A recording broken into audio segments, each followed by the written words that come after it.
అండి అందరికీ. ఇదైతే కొత్త పెనం అండి.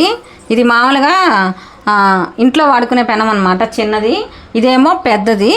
ఇది ఎన్ని ఇంచులు చెప్పు. 1.5 ఇంచెస్ ఉంటుందండి. 3.2 kg వెయిట్ ఉంటుంది. ఇది 13 ఇంచెస్ పెనం అండి. ఇది బిగ్ సైజు, హోటల్ సైజు, పెద్ద దోశ వచ్చింది అనమాట. ఇది మామూలుగా ఇంట్లో వాడుకునే పెనం అండి. ఇప్పుడు పన్ను చేసిన తర్వాత దీని మీద పెట్టాను, దోశ వేసి చూపిస్తానండి. ఇప్పుడు పెనం అయితే పన్ను చేశానండి, శుభ్రంగా కడిగేసి పన్ను చేశాను. ఆ తర్వాత దోశ వేస్తున్నాను. ఇదిగోనండి దోశ అయితే వేసాను. బాగా వేడి ఎక్కేదాకా లేకుండా నార్మల్ వేడిలో వేసాను అనమాట. ఇదంతా ఫ్రై అయిన తర్వాత మళ్ళీ చూపిస్తాను. దోశ వేసిన తర్వాత ఇట్లా హైలో పెట్టుకోవాలి. ముందే హైలో పెట్టుకున్నామంటే అది దోశ తిరగదనమాట సరిగ్గా, అందుకని.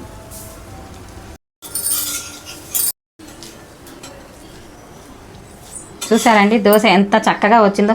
ఇలాగే వస్తాయండి అందరికీ, చక్కగా బాగా వస్తాయండి దోశలు అయితే. పర్ఫెక్ట్గా పెనం రెడీ చేసిన తర్వాతే మేము పంపిస్తున్నాం అనమాట. చాలా నీట్గా ఇదిగోండి పర్ఫెక్ట్గా ఇలాగే వస్తుందండి దోశ.